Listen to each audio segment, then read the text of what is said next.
ہر شے، حضرت عبداللہ ابن عمر رضی اللہ تعالیٰ عنہما فرماتے ہیں کہ حضور نے ارشاد فرمایا کہ ہر شے ایک اندازے کے مطابق معین ہو چکی ہے،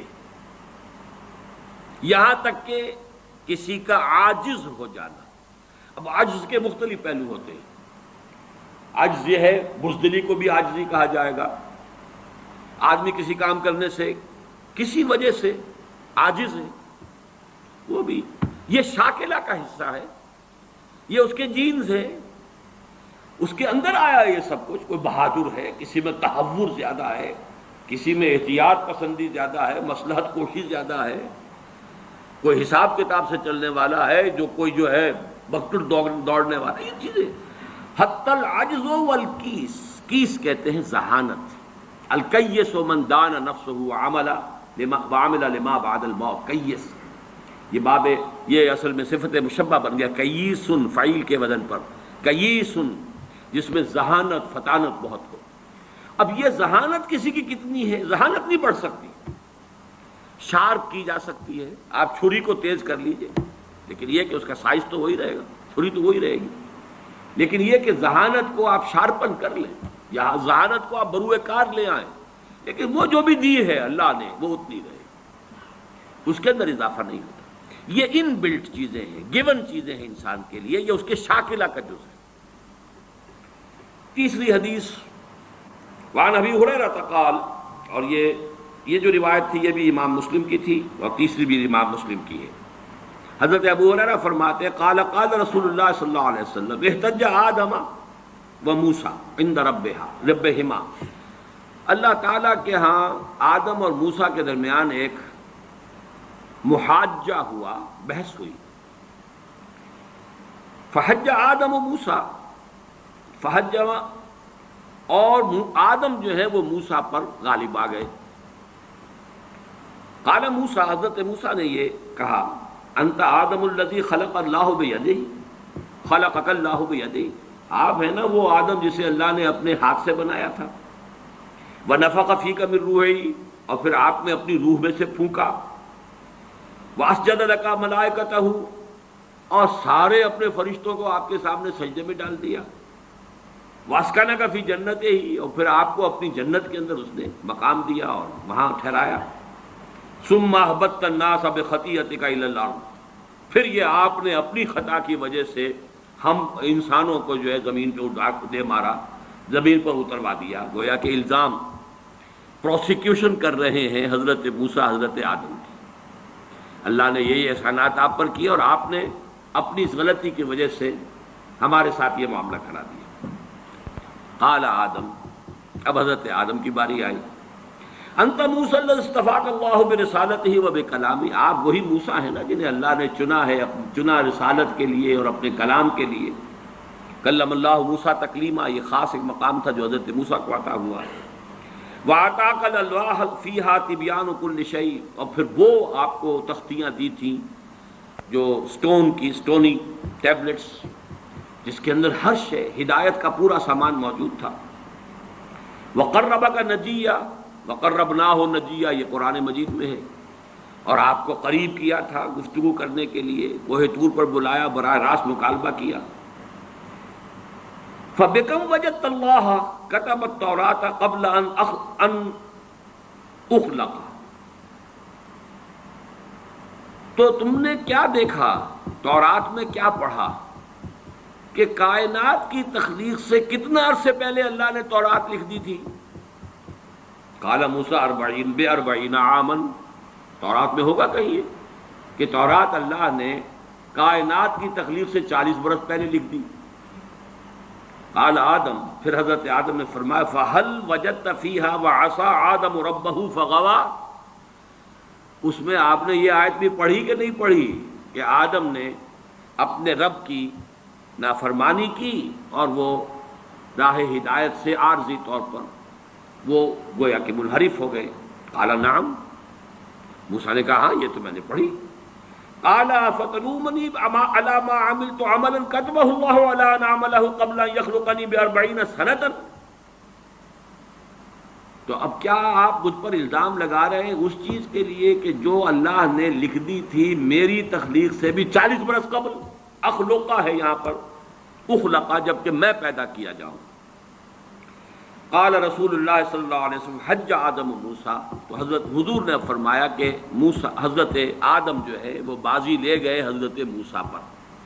اب یہاں پہ جو لفظ میں چاہتا ہوں خاص طور پر نوٹ کر لیں، اس حدیث میں کئی سوالات اٹھ کھڑے ہوتے ہیں ذہنوں میں، وہ لفظ کتاب ہے، کتب، یہ کتاب ہے اللہ کا وہ علم قدیم، اس کو اسی کے حوالے سے اسی دروازے سے اس حدیث میں داخل ہوں گے تو کوئی اشکال نہیں، اور اگر ادھر ادھر کہیں بھٹک جائیں گے تو پھر یہ کہ اس سے نکلنا نصیب نہیں ہوگا، لیکن یہ اللہ کا وہ علم قدیم ہے جو غلط نہیں ہو سکتا۔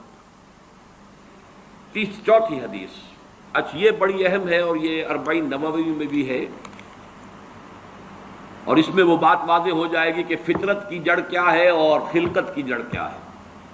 وعن ابن مسعود رضی اللہ تعالی عنہ، حضرت عبداللہ ابن مسعود سے مروی ہے، قال حدثنا رسول اللہ صلی اللہ علیہ وسلم وهو صادق المصدوق، وہ فرماتے ہیں کہ ہمیں بتایا اللہ کے رسول صلی اللہ علیہ وسلم نے، اور نوٹ کرو وہ صادق ہیں مصدوق ہیں، صادق ہیں سچے ہیں، مصدوق ہیں کہ ان کی سچائی پر خود اللہ گواہ ہے۔ اچھا یہ کیوں کہنے کی ضرورت پیش آئی؟ کسی عام طور پہ شک میرے علم میں تو نہیں کہ کسی اور حدیث سے پہلے یہ الفاظ ہوں، اس لیے کہ اس میں جو امور آ رہے ہیں وہ عام ذہن انسانی اس کو ذرا قبول کرنے سے تھوڑا سا ہچکچاتا ہے، رکتا ہے، تو اس لیے ایمفیسائز کیا ہے وَهُوَ الصَّادِقُ الْمَصْدُوقُ۔ وہ کیا بتایا حضور نے؟ اَنَّ خلق احدکم یجمع فی بطن امہ 40 یوما، تم میں سے ہر شخص کی خلقت اس کے ماں کے پیٹ میں 40 دن ہوتی ہے، نطفتن 40 یوما نطفتن، ویکون علقۃ مثل ذلک، اسی طریقے سے پھر وہ علقہ کی صورت میں ہوتی ہے، ثم یکون مضغۃ مثل ذلک، پھر اتنا ہی عرصہ اس کا مضغہ کی ایک سٹیج ہے، ثم یبعث اللہ الیہ ملکا ب4 کلمات، پھر اس کو اللہ تعالیٰ اس کے پاس بھیجتا ہے، یعنی یہ 120 دن 4 مہینے، اس کے بعد نفخ روح ہوتی ہے، اور اس نفخ روح کے ساتھ ہی وہ جو علم الہی کی کتاب قدیم ہے اس میں جو اس شخص کا کھاتا ہے پرٹیکولر، اس کا پرسنل لیجر جو ہے، وہ اس کی پوری کاپی جو ہے وہ وہاں پر درج کر دی جاتی ہے۔ تو اللہ تعالیٰ بھیجتا ہے، یا یہیں سے بعض فقہا نے یہ مسئلہ نکالا ہے کہ 120 دن تک 4 مہینے تک جو جنین ہوتا ہے رحم مادر میں، اس پر انسان کا اطلاق نہیں ہو سکتا، وہ حیوان انسان تو ہے صرف، ابھی انسان نہیں ہے، انسان اس وقت مکمل ہوگا جب روح پھونکی جائے گی، اور وہ 120 دن کے بعد ہے۔ ثم یبعث اللہ الیہ ملکا، پھر اللہ تعالیٰ بھیجتا ہے اس کی جانب ایک فرشتے کو، ب4 کلمات، 4 باتوں کے ساتھ، فیکتب لہ، اب یہاں پہ کتاب کے لفظ کو پھر نوٹ کر دیجئے، میں سمجھتا ہوں بڑا مناسب لفظ زبان پر آ گیا کہ وہ جو ایک بڑا وہ سپریم کمپیوٹر ہے، اس میں جو بھی کھاتا ہے پرسنل اس شخص کا، اس انڈیویجول کا، جو فلاں تاریخ کو فلاں جگہ پر وہ 120 دن کا جنین بن جائے گا، اس کا کھاتا وہاں سے لا کر منتقل کر دیا جاتا ہے، اور یہ ہمارے وجود میں پیوست کر دیا جاتا ہے۔ یہ بھی نوٹ کریں، یہ سورہ بنی اسرائیل میں ہے، سورہ بنی اسرائیل میں جہاں شاکلہ کا لفظ آیا آخر میں جا کر، شروع میں یہ بھی ہے کہ ہر شخص کا وہ جو نامہ اعمال ہے وہ اس کی گردن میں کہیں کوئی جگہ ہے، کوئی مائکروسکوپی بھی کوئی الٹرا مائکروسکوپک ہوگی کہ جس کے اندر وہ فی عنقہ ونخرج لہ یوم القیامۃ کتابا یلقاہ منشورا وکل انسان الزمناہ طائرہ فی عنقہ وَنُخْرِجُ لَهُ يَوْمَ الْقِيَامَةِ كِتَابًا يَلْقَاهُ مَنشُورًا۔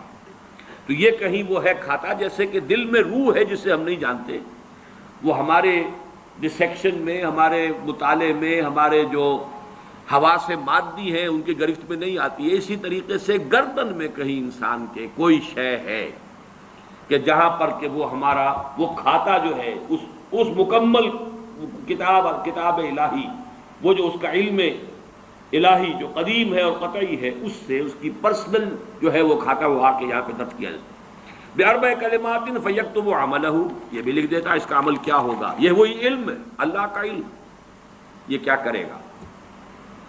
وَأَجَلَهُ، اور اس کی مدت دنیا میں کتنی ہے وہ بھی طے ہو جائے گی. یہاں رہنا کتنا ہے، 60 برس یا 60 دن یا 60 گھنٹے، یہ سب طے ہو جائے گا. وَرِزْقَهُ، ملنا اسے کیا ہے. وَشَقِيٌّ اور سعید، یہ بھی کہ بالآخر یہ شقی رہے گا یا سعید رہے گا. شقی بدبخت نتیجے کے اعتبار سے، یا یہ کہ سعید ہوگا صاحب سعادت کامیاب. ثم ينفخ فيه الروح. اچھا نوٹ کیجئے، یہ جو اس کا پرسنل لیجر جو ہے، اس کی کاپی جو اس کے اندر لتھی کر دی گئی ہے، چپکا دی گئی ہے، کہیں انسرٹ کر دی گئی ہے، یہ نفخ روح سے پہلے ہے. ثم ينفخ فيه الروح، وہ فرشتہ، اس لیے کہ اس کا سارا تعلق جو ہے اس باڈی سے، اس کی یہ ساری جو بھی شاکلہ ہے وہ اس باڈی سے متعلق ہے. روح فطرت ہے، وہ بعد میں آ رہی ہے، وہ تو بعد میں اس کو دی جا رہی ہے. اس کی وہ آزاد شخصیت، آزاد چوائس، وہ اس فطرت کی بنا پر ہے. ثم ينفخ فيه الروح، پھر وہ فرشتہ اس میں روح پھونک دیتا ہے. فوالذی لا الہ غیرہ، تو اس اللہ کی قسم، اس ہستی کی قسم جس کے سوا کوئی الہ نہیں. ان احدکم لیعمل بعمل اہل الجنۃ حتی ما یکون بینہ وبینہا الا ذراع.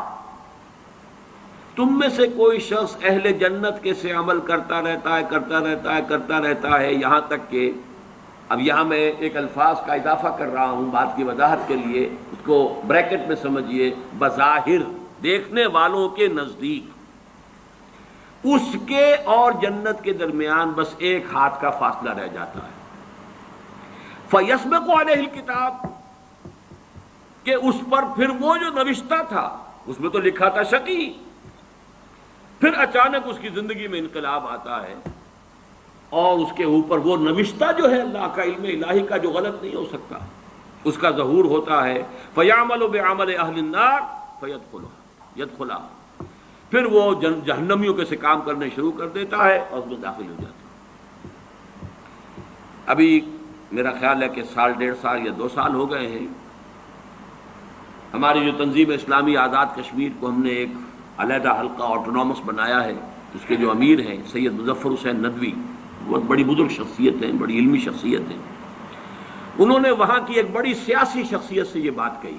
انہوں نے مجھے خود بتایا کہ کچھ لوگ تو ہوتے ہیں کہ جن کی جوانی اور اس کے بعد کے دن بڑے برے گزرتے ہیں آوارگی میں، پھر رفتہ رفتہ بڑھاپے کے آس پاس آ کے پھر وہ کچھ نیکی کی طرف مائل، توبہ تلا کر کے پھر وہ کچھ اچھے راستے پہ آ جاتے ہیں. کچھ لوگ الٹے ہوتے ہیں کہ وہ پہلے بڑے نیک، بہت صالح، بہت اچھے، بہت محتاط، بہت متقی، لیکن یہ کہ آخری عمر میں آ کے تو ان کا حال جو ہے بدل جاتا ہے اور پھر وہ بالکل مختلف شخص بن جاتے ہیں. اور ان دوسروں میں سے آپ بھی ایک ہیں. اور یہ ایک بہت بڑی شخصیت آزاد کشمیر کی، جن سے یہ کہا سید مظفر حسین ندوی، اس لیے کہ وہاں ان کا ایک بڑا اونچا مقام ہے. وہ تعلیمات دینی کا جو پورا محکمہ ہے اس کے بھی انچارج رہے ہیں، اور بھی ندوے کے فارغ التحصیل ہیں. مولانا علی میاں اور مولانا مسعود عالم ندوی مرحوم، ان دونوں کے نہایت چہیتے شاگرد ہیں. بہرحال یہ اسی طرح کا فنومینن ہے جو اس حدیث میں آ رہا ہے. وَإِنَّ أَحَدَكُمْ لَيَعْمَلُ بِعَمَلِ أَهْلِ النَّارِ، اور تم میں سے کسی شخص کا معاملہ یہ بھی ہو سکتا ہے کہ وہ عمل کرتا ہے اور کرتا رہتا ہے جہنمیوں کے سے. حتیٰ ما یکون بینہ وبینہا الا ذراع، یہاں تک کہ اس کے اور جہنم کے درمیان دیکھنے والوں کو نظر یہ آ رہا ہے کہ یہ تو اب پاؤں لٹکائے بیٹھا ہے گور میں اور ابھی تک اس کے لچھن بدلے نہیں ہیں. فیسبق علیہ الکتاب، لیکن وہ نوشتہ اللہ کا، وہ جو ایک علم خدا بندی کے اعتبار سے وہ تو شقی تھا یا سعید تھا. فیعمل بعمل اہل الجنۃ فیدخلھا، تو وہ اب اہل جنت کے سے کام کرتا ہے اور جنت میں داخل ہوتا ہے. یہی حدیث جو ہے آگے چل کر اسی مضمون کی حدیث نمبر 17 میں بھی آئے گی، اسی مجموعے کے اندر، اگر ہم وہاں تک پہنچ گئے. اب یہ حدیث جو ہے اس اعتبار سے متفق علیہ، پہلی حدیث آئی ہے متفق علیہ اس باب میں، پہلی 3 حدیثیں جو ہیں وہ 3 پڑھی ہیں، کتنی پڑھی ہیں ہم نے پہلے؟ 1 2 3، یہ چوتھی حدیث ہے اور یہ ہے متفق علیہ. باقی 3 کی 3 صرف صحیح مسلم کی تھی اور بڑی عظیم حدیث ہے، بہت عظیم حدیث. ایک تو فطرت اور جبلت یہاں واضح ہو گئی. ایک سرشتے خلقت ہے انسان کی، ایک فطرت ہے. فطرت ہے، اس کا تعلق اس کا روح ملکوتی سے، وہ روح ہے. ثم ينفخ فيه الروح، روح پھونکتا ہے اس سے پہلے 120 دن کا جو یہ جنین ہے، جو امبریو ہے اور وہ لیونگ ہے، اس کے اندر لائف کے تمام جو بھی اوصاف ہے وہ موجود ہے، وہ تو پہلے دن سے ہے. سپرمیٹوزوئن بھی اگر تھا تو وہ بھی زندہ تھا، متحرک تھا، فعال تھا. اور اگر اووم تھا ماں کی طرف سے تو وہ بھی زندہ شے تھی، لیونگ ایک آرگنزم ہے. لہذا کوئی وقت بھی اس کے اوپر ایسا تو نہیں آیا، وہ تو حیات سے حیات چلی آ رہی ہے. وہ ماں کی حیات اور باپ کی حیات، ان دونوں سے مل کر حیات کا ایک سلسلہ جو ہے وہ شروع ہو گیا ہے. لیکن 120 دن کے بعد وہ مرحلہ آتا ہے، اس سے پہلے خلقت ہے صرف. اور اس خلقت سے تعلق ہے ان 4 چیزوں کا جس کا تعلق کتاب سے. یہ ہے گیون چیزیں اس کے لیے. البتہ یہ کہ اس کے بعد جب روح پھونکی گئی، یہ روح وہ ہے کہ جو اس کا اپنا چوائس ہے. اب دیکھیے، اگر کسی کی خلقت کے اندر بدی کے رجحانات بہت تھے، اس کی روح سٹرگل کر رہی ہے شاکلہ کے اندر شاکلہ سے باہر نکل نہیں سکتی. Great resistance it has to overcome. کرتے یوں سمجھیے کہ جیسے دیمک جو ہے کسی چوکھٹ کو اندر سے کھا رہی ہے. ایک وقت آتا ہے کہ وہ اوپر ظاہر ہو جاتی.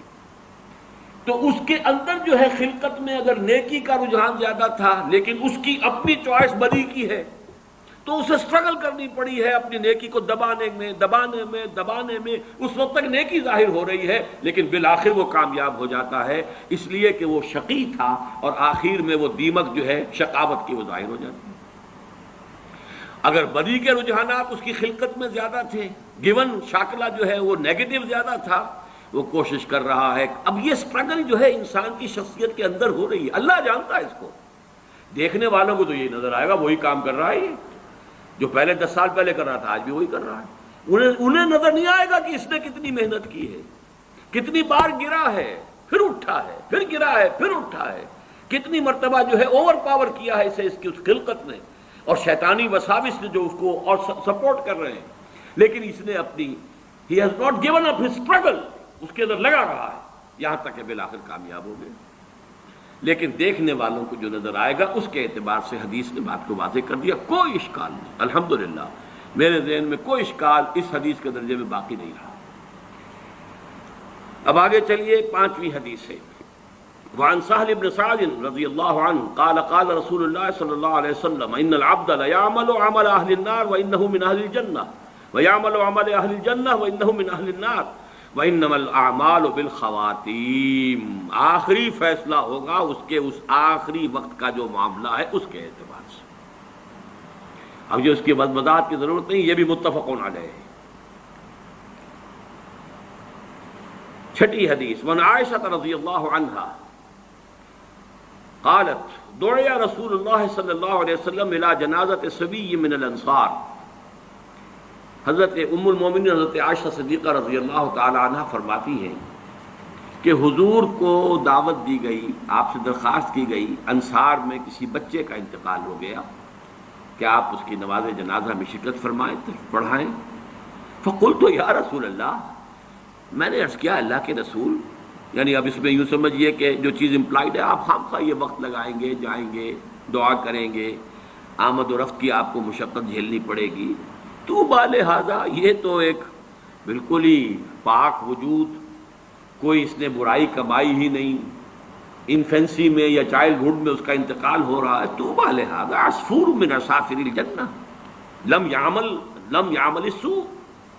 وہ تو جنت کی چڑیوں میں سے ایک چڑیا تھی، چلی گئی، اس نے کوئی کام کیا ہی نہیں. ولم یدرک ہو، نہ اس نے کوئی برا عمل کیا، نہ برے عمل کے قریب پھٹکا، اس کا ادراک بھی نہیں، اسے ابھی بدی کا کوئی شعور ہی نہیں تھا.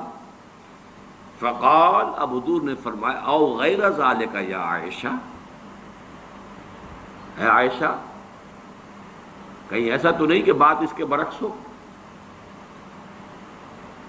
ان اللہ خلق للجنت اہلا، دیکھو اللہ تعالیٰ نے جو مخلوق پیدا کی ہے اپنے انجام کے اعتبار سے ان میں سے کچھ جو ہے وہ جنت کے لیے، خلقہم لہا وہم فی اسلاب آبائہم، اگرچہ وہ ابھی اپنے باپوں کی پیٹھوں میں صلب میں ہوتے ہیں تب بھی ان کے بارے میں علم خداوندی میں کچھ طے ہے۔ وَخَلَقَ لِلنَّارِ أَهْلًا خَلَقَهُمْ لَهَا وَهُمْ فِي أَصْلَابِ آبَائِهِمْ، اسی طریقے سے چاہے ابھی کچھ لوگ اپنے والدین اپنے آبا دادا کی ابھی پشت کے اندر ہی ہے، ابھی وہ باپ تک بھی منتقل نہیں ہوا ہے، لیکن یہ کہ اللہ کے علم میں ہے، ہم نہیں کہہ سکتے کہ کس کا کیا انجام ہونا ہے، یہ ہمارے علم کی بات نہیں ہے، یہ اللہ تعالیٰ کے حوالے علم خداوندی میں۔ ہمارا کام شریعت کا کیا ہے؟ مسلمان کا جنازہ ہے جاؤ پڑھو، چاہے بچہ ہو، مشرک کا بچہ ہے اس کا آپ جنازہ نہیں پڑھ سکتے، بس بات ختم ہو گئی۔ ہمارے لیے شریعت ہے اور وہ ہے اس ظاہر کے اعتبار سے، حقیقت میں کس کا کیا انجام ہونے والا ہے وہ اللہ بہتر جانتا ہے۔ 7ویں حدیث، وعن علی رضی اللہ عنہ قال قال رسول اللہ صلی اللہ علیہ وسلم ما منکم من احد الا وقد کتب مقعده من النار ومقعده من الجنہ، قالوا یا رسول اللہ افلا نتکل علی کتابنا وندع العمل۔ حضرت علی سے اب یہ بڑی حکیمانہ یعنی حدیث ہے، حضرت علی سے مروی ہے رضی اللہ تعالی عنہ کہ حضور نے ارشاد فرمایا ما منکم من احد، تم میں سے کوئی شخص ایسا نہیں ہے، کوئی شخص نہیں ہے مگر یہ کہ لکھا جا چکا ہے اس کا ٹھکانہ یا جنت میں یا دوزخ میں، یعنی اللہ کے علم میں طے، اللہ کے علم میں معلوم ہے، محنت کرو گے کوشش کرو گے، لیکن یہ کہ جو انجام ہے وہ اللہ کے علم میں ہے، کتاب میں، من قبل ان نبراہا، وہ تو اس علم میں الہی کی جو کتاب ہے ام الکتاب، اس کتاب کے اندر سے جو بھی ہے وہ در حقیقت وہ اس کا ظہور ہوگا بالآخر۔ تو لوگوں نے کہا قالوا یا رسول اللہ، اب یہ جو نتیجہ نکلتا ہے نوٹ کیجئے، افلا نتکل علی کتابنا وندع العمل، تو کیا پھر ہم توکل نہ کریں، بھروسہ نہ کریں اپنے کتاب پر، جو بھی لکھا ہوا ہے وہ تو ہونا ہی ہے، پھر عمل چھوڑ دیں؟ یہ مشقت بھاگ دوڑ یہ وہ اس کے لیے کائے کے لیے؟ قال اعملوا، نہیں، عمل کرو، محنت کرو، جدوجہد کرو، امکانی حد تک کرو، فکل میسر لما خلق له، ہر شخص تدریجاً اس کی تیسیر ہوتی چلی جائے گی، میسر، اس کو ذرا لفظ کو نوٹ کر لیجئے، اس لیے کہ اس حدیث میں یہ ذرا ثقیل شکل میں بھی آگے آ رہا ہے 2 مرتبہ۔ یسر کہتے ہیں آسانی کو، عسر کہتے ہیں تنگی کو، فلم عسر والیسر، جن حضرات نے بیعت کی ہے تنظیم اسلامی میں شامل ہوتے ہوئے وہ ان الفاظ سے خوب واقف ہیں، فی العسر والیسر، اطاعت کریں گے عسر میں بھی یسر میں بھی۔ اب یسر سے باب تفعیل تیسیر، یسرا یوسر تیسیراً، کسی شے کو میسر کر دینا، آسان کر دینا، سہج سہج پہنچا دینا، جیسے کہ جو سورۃ اللیل ہے آخری پارے میں فَسَنُيَسِّرُهُ لِلْيُسْرَى فَسَنُيَسِّرُهُ لِلْعُسْرَى، آہستہ آہستہ ہم اسے اليسرا میں پہنچا دیں گے یا آہستہ آہستہ وہ العسرا میں پہنچ جائے گا۔ تو کل میسر لما خلق له، ہر ایک جو بھی اس کتاب کے اندر درج ہے اس کے مطابق اس کی تیسیر اور توفیق ہو جائے گی۔ اما من کان من اہل السعادۃ فسیسر لعمل السعادہ، تو جس کا اللہ تعالیٰ کے اس علم میں سعادت کا ہے انجام، وہ سعادت کے لیے آسان کیا جائے گا، اس کے لیے سعادت اور نیکی کے راستے کھول دیے جائیں گے، کھلتے چلے جائیں گے۔ وَأَمَّا مَنْ كَانَ مِنْ أَهْلِ الشَّقَاوَةِ شَقِيٌّ وَسَعِيدٌ، یہ ہم اس حدیث میں پڑھ چکے ہیں متفق علیہ میں، یہ بھی لکھ دیا جاتا ہے۔ تو فرمایا فَسَيُيَسَّرُ لِعَمَلِ الشَّقَاوَةِ ثُمَّ قَرَأَ فَأَمَّا مَنْ أَعْطَى وَاتَّقَى وَصَدَّقَ بِالْحُسْنَى فَسَنُيَسِّرُهُ لِلْيُسْرَى۔ اب یہاں دیکھیے آیت جو کوٹ کی ہے آپ نے وہ بالکل وہی ہے، 4 شرطیں پہلے انسان پوری کرتا ہے، 3 کم سے کم 3 آتے، فَأَمَّا مَنْ أَعْطَى، واتقى وصدق بالحسنى فسنيسره لليسرى. جو شخص اعطاء، جود، سخاوت، لوگوں کی تکلیفوں کو رفع کرنے کے لیے اپنا مال خرچ کرنا، اس کے لیے کوشاں رہتا ہے، پھر بچتا ہے، لوگوں کی دل شکنی سے بھی بچتا ہے، لوگوں کو نقصان پہنچانے سے بچتا ہے، اللہ کے احکام کو توڑنے سے بچتا ہے، اور صدق بالحسنى، اور جو بھی سچی اور اچھی بات سامنے آئے اس کی تصدیق کرتا ہے. یہ 3 شرطیں پوری کرو گے فَسَنُيَسِّرُهُ لِلْيُسْرَىٰ، تو ہم اس کو سہج مشکلات جو ہیں اس راستے کی آسان سے آسان کر دیں گے، دروازے کھولتے چلے جائیں گے. جیسے کہ فرمایا وَالَّذِينَ جَاهَدُوا فِينَا لَنَهْدِيَنَّهُمْ سُبُلَنَا، اپنے راستے ان کے لیے کھولتے چلے جائیں گے.